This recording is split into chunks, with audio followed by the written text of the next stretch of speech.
Hi all, welcome back to my channel. నేను మీ శాంతి భూషణ్. ఇప్పుడు ఏంటిదంటే నా చేతిలో చింతపండు ఉంది. ఎందుకు ఉందంటే బ్యాక్ సైడ్ జామ చెట్టు ఉంది. అందరూ ఎప్పుడు ఏ రీల్లో చూసినా జామాకు తినండి, ఈ చింతపండు సాల్ట్తో తినండి, చాలా మంచిది, అండ్ మేము చిన్నప్పుడు ఇలా తినేవాళ్ళు అని చెప్తుంటారు. సో నేను కూడా ఇప్పుడు ట్రై చేస్తున్నాను. ఆల్రెడీ 2 times ట్రై చేసా ఇదే మా అన్న వాళ్ళ జామ చెట్లో. సో ఇప్పుడు మరి వీడియోలో చేస్తే మీకు కూడా షేర్ చేసినట్టు ఉంటుందని సాల్ట్ అడిగాం మా వదిన్ని. సో సాల్ట్ కూడా ఇచ్చేసింది. ఇప్పుడు మీకు చూపిస్తా ఎలా తింటానో. యాక్చువల్గా లేతాకు పైన ఉంది. సో ఇప్పుడు దాన్ని తీసుకుంటా. ఇంకా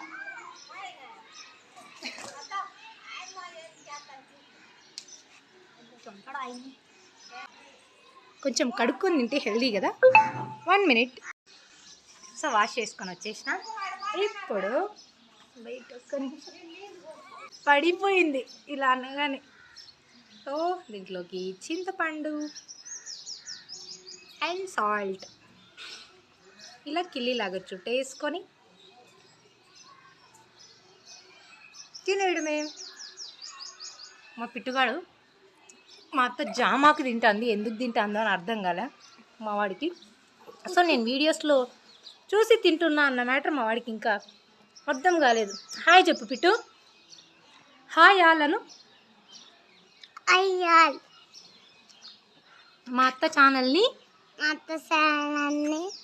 సబ్స్క్రైబ్ చేసుకోండి please please friends.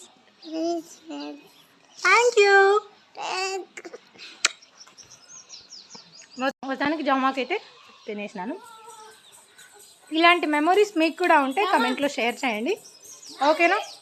And taste అయితే సూపర్గా, ఏదో చింతపండు పులుపులుగా తిన్న ఫీలింగే ఉంది. బ్యాడ్ అయితే అస్సలు కాదు, చాలా బాగుంది.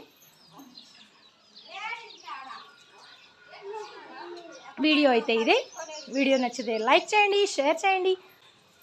Bye all, thank you for watching.